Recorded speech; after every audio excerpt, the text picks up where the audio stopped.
നമസ്കാരം. ഇറാന്റെ അടുത്ത നേതാവിന്റെ നെഞ്ചത്ത് കൂടി ആണിയടിച്ച് ഇസ്രായേൽ പ്രതിരോധ സേന. ഇറാന്റെ ഇസ്ലാമിക് റവല്യൂഷണറി ഗാർഡ്സ് കോർപ്സിലെ ഖുദ്സ് ഫോഴ്സിന്റെ തലവൻ ബഹ്നാം ഷെഹ്റാരിയെയാണ് ഇസ്രായേൽ വകവരുത്തിയത്.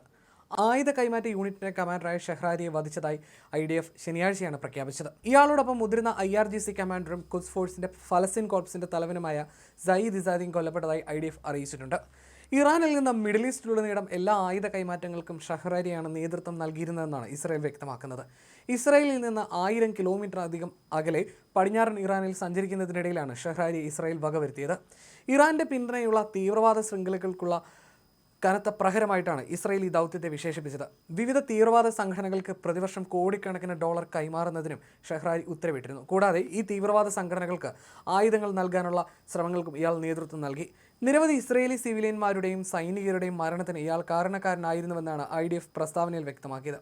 ഹിസ്ബുള്ള, ഹമാസ്, യമനിലെ ഹൂതി വിമതർ എന്നീ തീവ്രവാദ സംഘടനകൾക്കായി ആയുധങ്ങൾ കടത്തുന്നതായി സംശയിക്കപ്പെടുന്ന ഷെഹ്റാരി IRGCയുടെ രഹസ്യ യൂണിറ്റ് 190യുടെ തലവനായിരുന്നു.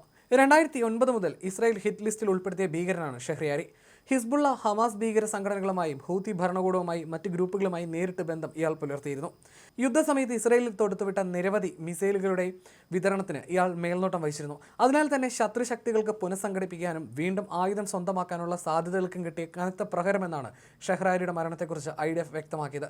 വാഹനത്തിൽ പോകുന്ന ഷെഹ്റാരിയെ വധിക്കുന്നതിൻ്റെ വീഡിയോയും IDF പുറത്തുവിട്ടിട്ടുണ്ട്. പടിഞ്ഞാറൻ ഇറാനിലൂടെ യാത്ര ചെയ്യുകയായിരുന്ന ഷെഹ്റാരിയെ 1000 കിലോമീറ്ററുകൾക്കപ്പുറത്തു നിന്ന് ഇസ്രായേലിൽ നിന്ന് മിസൈൽ അയച്ച് കൊലപ്പെടുത്തുകയായിരുന്നു.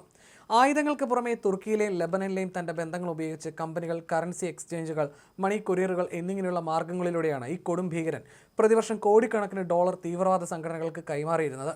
ഇറാനിയൻ നഗരമായ ഖോമിൽ നടന്ന മറ്റൊരു വ്യോമാക്രമണത്തിലാണ് സയ്യിദ് ഇസാദി എന്ന ഭീകരനും കൊല്ലപ്പെടുന്നത്. 2023 ഒക്ടോബർ 7 ഹമാസിന്റെ കൂട്ടക്കൊലയുടെ സൂത്രധാരിൽ ഒരാളാണ് സയ്യിദ് ഇസാദി. ടെഹ്റാനും ഹമാസും തമ്മിലുള്ള ഒരു പാലമായും പ്രവർത്തിക്കുകയായിരുന്നു ഇയാൾ. IRGCയിലെ മുതിർന്ന കമാൻഡർമാരും ഇറാനിയൻ ഭരണകൂടവും ഹമാസിലെ പ്രധാന നേതാക്കളുമായി സൈനിക ഏവനം നടത്തുന്നതിന്റെ ചുമതലയും ഇസാദിക്കായിരുന്നു. ഇസ്രായേലിനെതിരായ ഭീകരപ്രവർത്തനങ്ങൾക്കായി ഇറാനിൽ നിന്ന് ഹമാസിലേക്കുള്ള സാമ്പത്തിക സഹായം വർദ്ധിപ്പിക്കുന്നതിനുള്ള ഉത്തരവാദിത്വവും ഇയാൾക്കായിരുന്നുവെന്നും ഇസ്രായേൽ പറയുന്നു. 2 വധങ്ങൾക്കും പിന്നാലെ തങ്ങൾ വിജയിക്കാൻ പോവുകയാണെന്ന് പറഞ്ഞ് ഇസ്രായേൽ പ്രധാനമന്ത്രി ബെഞ്ചമിൻ നെതന്യാഹു ട്വീറ്റ് ചെയ്യുകയും ചെയ്തു.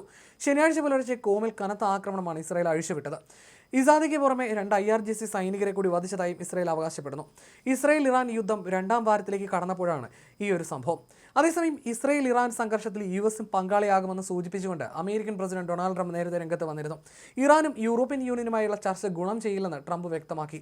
അമേരിക്കയുമായുള്ള ചർച്ചയ്ക്കാണ് ഇറാന് താല്പര്യം. ഇസ്രായേലിനോട് ആക്രമണം നിർത്താൻ പറയാൻ ബുദ്ധിമുട്ടുണ്ടെന്നായിരുന്നു ട്രംപ് വ്യക്തമാക്കിയത്. ഇറാൻ അടുത്തെങ്ങും ആണവായുധം നിർമ്മിക്കില്ലെന്ന ഇന്റലിജൻസ് റിപ്പോർട്ട് ട്രംപ് തള്ളുകയും ചെയ്തു. തുൾസി ഗബാർഡിന് തെറ്റുപറ്റിയെന്നായിരുന്നു ഇതേക്കുറിച്ച് ട്രംപിന്റെ വിശദീകരണം. അമേരിക്ക പരമാവധി 2 ആഴ്ച കാത്തിരിക്കും. ആക്രമണത്തിനായി കരസേനയെ വിനിയോഗിക്കില്ലെന്നും ട്രംപ് വ്യക്തമാക്കിയിട്ടുണ്ട്. സംഘർഷത്തിൽ പ്രശ്നപരിഹാരം അകലെയെന്നാണ് ട്രംപിന്റെ ഈ വാക്കുകൾ നൽകുന്ന സൂചന. അതേസമയം ഇസ്രായേൽ ആക്രമണം നിർത്താതെ ആണവ ചർച്ച പുനരാരംഭിക്കാനാകില്ലെന്ന നിലപാടാണ് ഇറാൻ സ്വീകരിക്കുന്നത്. യൂറോപ്യൻ രാജ്യങ്ങളിലെ നേതാക്കളും നയതന്ത്രജ്ഞരും നടത്തിയ ചർച്ചയിലാണ് ഇറാൻ വിദേശകാര്യമന്ത്രി അബ്ബാസ് അരാക്ചി നിലപാട് വ്യക്തമാക്കുന്നത്.